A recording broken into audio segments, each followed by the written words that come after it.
Bismillahirrahmanirrahim. Assalamualaikum warahmatullahi wabarakatuh. Perkenalkan, nama saya Hikmah Nur Halimah dengan NIM 210810506 pada hari kelas Tadris Matematika semester 2C. Di sini saya akan menerjemahkan per kalimat kitab Ta'limul Muta'allim beserta ilmu nahwu yang akan saya jelaskan sedikit.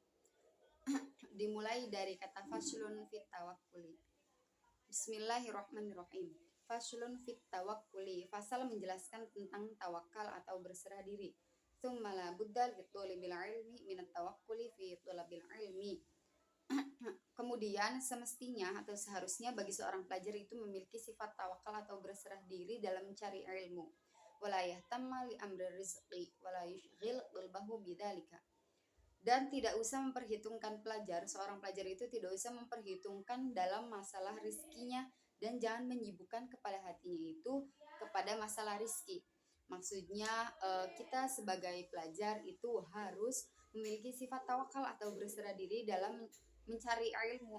Kita itu tidak usah memperhitungkan atau memikirkan masalah rizki, bagaimana nantinya kita kedepannya dalam persoalan rizki. Jadi kita harus fokus dalam mencari ilmu saja. Kita harus menyerahkan bagaimana rizkinya, bagaimana Allah memberikan rizki kepada kita. Kita harus berserah diri karena ketika kita mempermasalahkan atau memperhitungkan soal rizki dan menyibukkan tentang rizki ketika kita mencari ilmu, itu adalah hal yang sangat tidak bermanfaat atau mengganggu. Rawa Abu Hanifah rahimahullah alaihi an Abdullah bin Hasan Az-Zabaidi radhiyallahu anhu. Dan diriwayatkan Abu Hanifah dan diriwayatkan oleh Abu Hanifah, semoga Allah merahmati kepada Abu Hanifah, dari Abdullah bin Hasan dari daerah Az-Zabaidi, semoga Allah taala meridhoi kepada beliau sahibi Rasulullah sallallahu alaihi wasallam. Mereka adalah sahabat Rasulullah sallallahu alaihi wasallam. Man tafaqaha fi dinillahi kafahullah hammahu wa razaqahu min haitsu la yahtasibu. Barang siapa saja yang mendalami tentang agama Allah, maka pasti akan mencukupkan kepada rizki. Jadi barang siapa saja yang mendalami mengenai agama, tentang agama atau mencari ilmu tentang agama, itu akan dicukupkan dalam segala halnya, apalagi tentang rizkinya. Dan dari kebingungannya akan memberikan rizki. Jadi kita sebagai pelajar yang ingin mencari ilmu atau mendalami ilmu tentang agama itu pasti akan dicukupkan kepada Allah suatu rezeki dan tidak akan kebingungan tentang rezeki tersebut di tempat mana saja dan yang tidak diduga-duga. Jadi bisa saja dari rizki dari sudut A, dari sudut B, sudut C, itu pasti ada rizkinya, pasti akan Allah cukupkan ketika kita niatkan mencari ilmu dan memperdalami agama Allah. Fa inna man ishtaghala qalbuhu bi amri rizqi minal quti wal kiswati. Karena sesungguhnya orang-orang yang menyibukkan diri terhadap masalah rizki itu seperti makanan pokok dan pakaian, ulama yatafarrahu li tahsili makarimil akhlaqi wa ma'alil umuri, maka akan berkurang konsentrasi untuk meraih akhlak dan segala ketinggian kemuliaan urusannya. Jadi bagi orang-orang yang sedang mencari ilmu atau memperdalami ilmu agama Islam, lalu mereka itu menyibukkan diri kepada hal-hal rizki, maka konsentrasi untuk mencari ilmu atau memperdalami ilmunya untuk meraih akhlak dan ketinggian kemuliaan urusannya itu akan terganggu. Ila dikatakan ilmu karimah la taruhal li bughyatiha wa qa'ud fa innaka anta tu'imul kasi. Bahwasanya dikatakan itu, tinggalkanlah kemuliaan, jangan sekali-sekali kamu mengerjarnya. Duduk sajalah. Semua itu tiada guna karena kamu adalah orang yang memikirkan soal makanan dan pakaian. Jadi dikatakan perkataan tersebut dimaksud bagi kamu yang sedang mencari ilmu atau memperdalam ilmu agama Allah dan memikirkan soal rizki atau pakaian, sudahlah, duduk saja. karena niatmu sudah tidak lurus lagi, maksudnya seperti itu.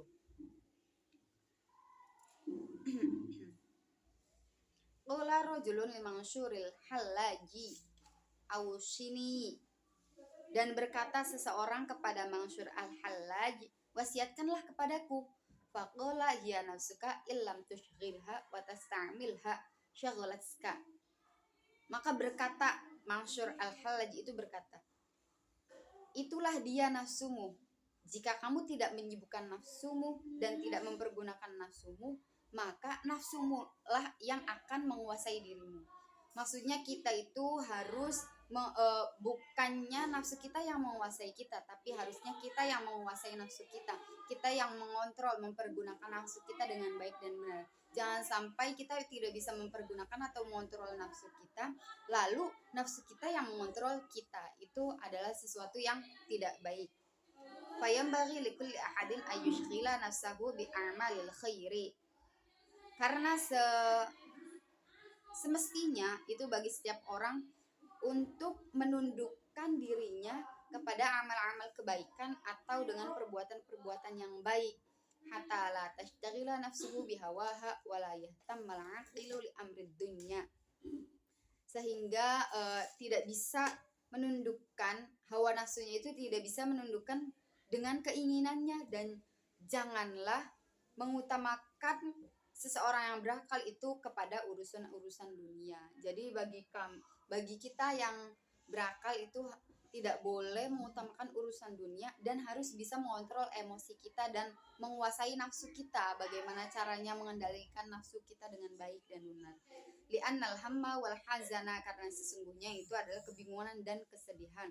La yaruddul musibata, dan tidak bisa menolak kepada musibah. Wala yanfa'u bal yadurrul qalba wal aqla wal badana wa yukhillu bi a'malil khairi. Dan itu semua itu tidak akan bermanfaat, bahkan akan mengganggu kepada hati, pikiran, badan, dan mengganggu kepada perbuatan yang baik. Nafsu-nafsu yang tidak bisa kita kontrol akan mengganggu atau akan tidak bermanfaat kepada badan kita, mengganggu hati kita, pikiran kita, dan badan kita, apalagi niatnya baik kita atau perbuatan baik kita. Wa yahtamma li amril akhirati li annahu yanfa'u, dan hendaklah kepada kita itu memprioritaskan, kita seorang pelajar itu harus memprioritaskan kepada urusan akhirat, karena sesungguhnya urusan akhirat itu adalah sesuatu yang bermanfaat. Jadi kita sebagai seorang pelajar yang ingin mencari ilmu, memperdalami tentang agama Allah, kita harus bisa memprioritaskan kepada urusan akhirat. Jangan selalu memprioritaskan urusan agama, tapi kita lebih memprioritaskan urusan akhirat, karena urusan akhirat itu lebih bermanfaat, lebih besar. Sekarang saya akan menjelaskan tentang ilmu nahwu, yaitu i'rab jar dan i'rab jazam. I'rab jar itu terletak pada kalimat isim, tidak pada kalimat fi'il.